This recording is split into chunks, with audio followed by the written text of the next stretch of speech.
शहराचा प्रत्येक रस्ता हा मोहम्मद अली रोड करण्याचा प्रयत्न काही शक्तींचा आहे आणि त्यामुळे मुंबईकरांना मोठ्या प्रमाणावरती त्रास होत आहे। अनेक जिहादी रॅडिकल फंडामेंटलिस्ट ज्या काही शक्ती आहेत, ज्या शक्ती बांगलादेशमधून पश्चिम बंगालच्या 2 जिल्ह्यांमध्ये येतात, त्या 2 जिल्ह्यांमध्ये येऊन त्या ठिकाणच्या सरकारचा सकारात्मक त्यांच्याविषयी दृष्टिकोन असल्यामुळे डॉक्युमेंटेशन तयार केलं जातं। त्या डॉक्युमेंटेशनच्या आधारावरती त्या 2 जिल्ह्यातनं ते व्यक्ती मुंबई शहरामध्ये येतात। त्या डॉक्युमेंटेशनच्या आधारावरती मुंबई शहरामध्ये डॉक्युमेंटेशन हे तयार केलं जातं।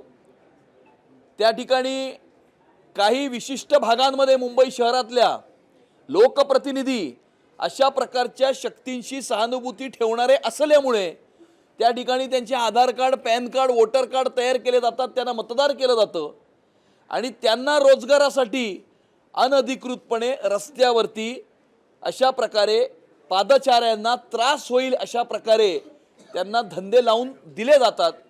अशा प्रकारच्या सर्व इल्लीगल इमिग्रंट्स जे अनधिकृतपणे या मुंबई शहरामध्ये आले आहेत, अनधिकृतपणे मुंबई शहरामध्ये राहत आहेत आणि अनधिकृतपणे मुंबई शहराच्या रस्त्याला त्यांनी विळखा घातलेला आहे, अशा प्रकारच्या सर्व अनधिकृत एलिमेंट्सवरती मुंबई महानगरपालिका कारवाई करेल।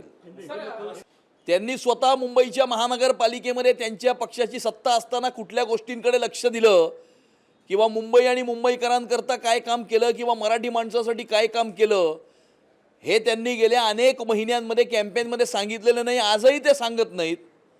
बांगलादेशींच्या संदर्भामध्ये मुंबईच्या महानगरपालिकेमधून इश्यू झालेल्या फ्रॉडुलंट बर्थ सर्टिफिकेटच्या संदर्भातल्या मुद्द्याच्या संदर्भामध्ये ती बैठक होती।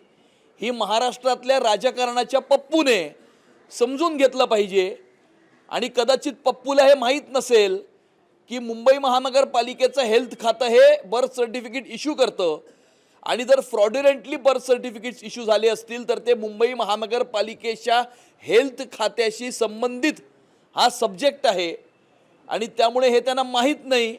त्यामुळे त्यांना ही माहिती मी तुमच्या माध्यमातून देत आहे।